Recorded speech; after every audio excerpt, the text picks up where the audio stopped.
se retrouve pour une nouvelle vidéo. Donc aujourd'hui, je vais vous montrer comment apporter le réaliste à un de vos dessins. Donc aujourd'hui, je vais vous montrer sur un exemple de dessin. Mais bien sûr, je ne vous montrerai pas comment dessiner le dessin, je vous montrerai comment le donner un effet réaliste. Voilà.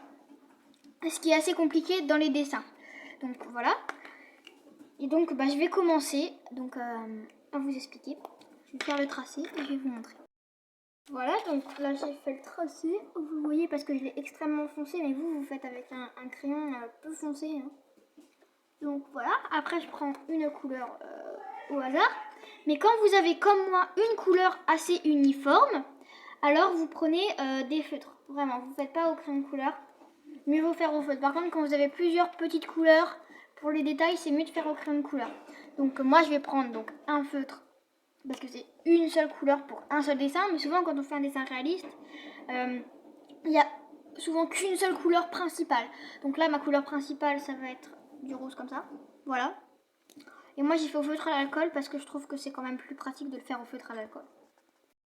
Et moi, j'ai oublié une petite étape. Donc là, la petite étape, c'est que moi, j'avais foncé et que j'ai pris une gomme pour défoncer, pour éviter que, pour enlever les traits foncés.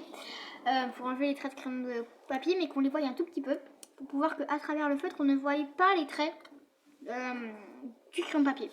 Donc voilà. Donc là, j'ai un peu gommé, vous voyez quasiment plus rien. Il faut colorier. Donc je vais le faire. Moi, j'ai fini de colorier, sauf que j'ai un peu fait exprès de dépasser pour vous montrer comment vous remédier à ça. Donc il y a plusieurs étapes, mais ça se fait en deux étapes. Donc la première étape, c'est vous prenez un crayon de couleur blanc et sur là où vous avez dépassé, vous repassez légèrement en blanc, mais ça couvrira pas tout votre erreur. Ça la recouvrira qu'un tout petit peu. Vous voyez là, on voit que c'est quand même plus clair. Vous prenez un petit crayon correcteur blanc ou un feutre Posca, mais c'est mieux de faire au crayon correcteur, je trouve. Et vous recouvrez votre erreur par-dessus le crayon blanc. Pourquoi avoir mis du crayon blanc? C'est que ça se voit un peu moins si vous vous loupez un petit peu avec le crayon blanc. Voilà. Mais l'étape avec le crayon couleur blanc n'est pas obligatoire. Si vous n'en avez pas, c'est quand même c'est un peu embêtant pour les autres étapes, mais pour cette étape, c'est pas grave. Mais il faut absolument avoir un crayon couleur blanc, sinon ça peut, pour les réalistes, ça va être compliqué. Et voilà. Donc après, là, vous voyez ça, vous vous dites, ah, ça c'est pas réaliste. Hein. Bah oui, c'est pas réaliste, effectivement. Donc on va passer à l'étape d'après, les ombres et les lumières. Les ombres et les lumières. Donc ça va être assez simple cette étape, c'est l'étape cruciale, mais c'est l'étape la plus simple. Donc il faut un crayon papier, oui, et assez gras en fait. Moi j'en prends un 8B, donc c'est le plus gras que j'ai, hein, vous voyez, donc j'en prends un très très gras. Et une estompe, si je la trouve, voilà, une estompe. Et un crayon couleur blanc et un correcteur ou Posca blanc. Voilà. Et donc on peut commencer. Donc on va déjà apporter les ombres. Donc sur un des côtés, vous choisissez lequel côté, vous apportez les ombres à votre dessin. Vous apportez les ombres à votre dessin. Donc moi je vais choisir ce côté, tiens. Pourquoi pas, après tout. Et donc là, juste comme ça, sur le rond, vous faites un trait. Hop, hop, hop, hop, hop, hop, hop. Clac. Et après, avec l'estompe, vous venez estomper tout ça. Donc ici, c'est censé être un peu plus foncé sur les tout côtés. Et après, comme avec l'estompe, on peut s'avancer, mais vous pouvez faire avec le doigt si vous n'avez pas d'estompe. Hein. Voilà. Mais c'est mieux de le faire avec l'estompe, pour ce coup-là. Et donc là, vous avancez légèrement pour donner encore plus l'effet réaliste. Voilà. Et après, vous pouvez éventuellement réestomper avec votre doigt. Voilà. Voilà, donc là, j'ai fait une ombre, sauf que des fois, l'ombre que vous avez faite est un peu trop foncée. Puis même s'il n'est pas trop foncé, il faut quand même faire l'étape pas très importante, mais vous prenez un crayon de couleur d'à peu près la même couleur que que votre feutre et vous repassez un petit peu l'ombre de cette couleur. Et normalement, ça va légèrement, ça va un peu enlever les traits de crayon qui sont un peu parasites, si on peut dire ça comme ça. Voilà. Donc là, vous avez l'ombre d'un côté. Et maintenant, on va passer aux lumières. Donc les lumières, elles sont quand même moins voyantes que les ombres, souvent. C'est pour ça que cette étape est assez rapide. Donc sur l'autre côté, parce que s'il y a des ombres et lumières au même endroit, c'est quand même bizarre. Vous mettez un peu de crayon blanc, mais pas autant que le crayon papier. Et vous faites un tout petit trait comme cela de crayon blanc. Mais sans plus, hein. Faut pas faire plus. Après, avec le correcteur ou le feutre Posca, du côté où il y a l'ombre, vous venez faire un effet miroir. Donc un effet miroir, c'est-à-dire vraiment pas qu'on voie le rose à travers, ou quasiment pas en tout cas, et vraiment faire quelque chose d'assez net et carré. Justement, carré, vraiment carré, ou rectangle, voilà, dans l'endroit où il y a l'ombre. Après, vous pouvez faire des petits points à côté, comme s'il y avait, voilà, et étendre légèrement.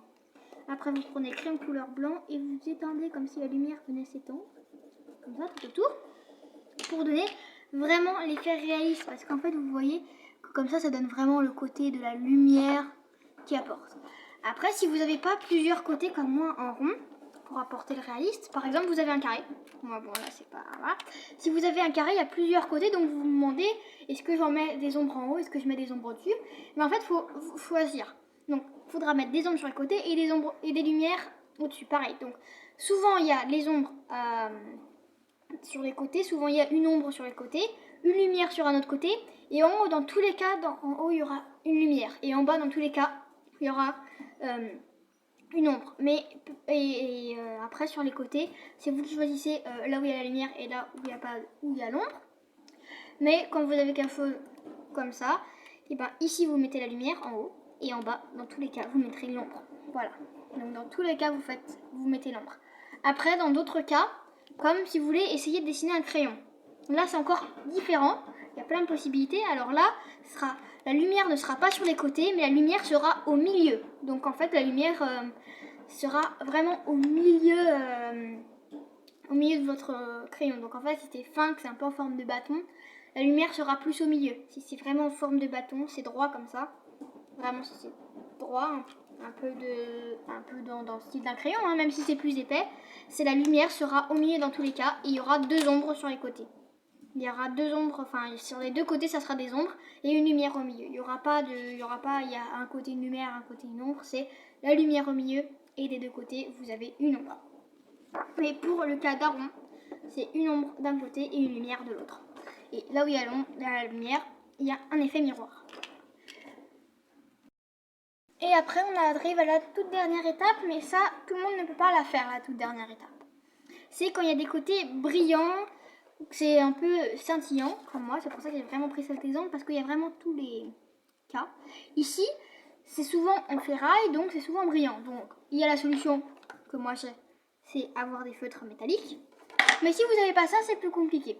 Alors, si vous n'avez pas ça, je vais montrer dans ce cas-là, c'est la plupart des gens ont ce cas-là. Donc je vais vous montrer. Donc là déjà vous faites comme l'autre, vous gommez et vous prenez le feutre de la couleur. Par exemple vous prenez du gris.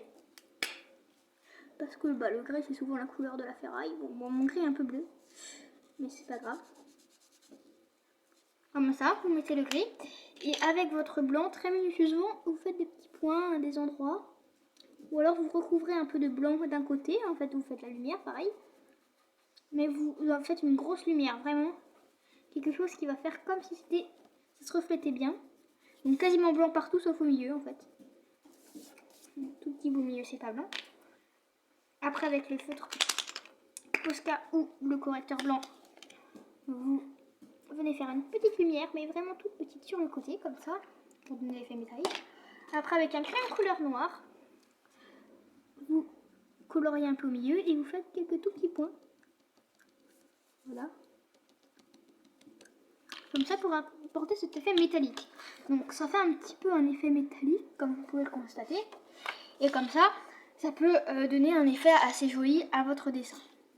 Mais par contre, quand il n'y aura pas cet effet métallique, c'est pas tout le temps.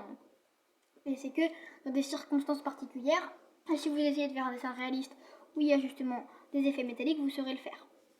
Et donc voilà, j'ai fini. Et donc j'espère que ce tuto vous aura aidé à faire des dessins réalistes. Et donc ça marche avec tout, avec toutes les circonstances. Et ben, à bientôt. Bye.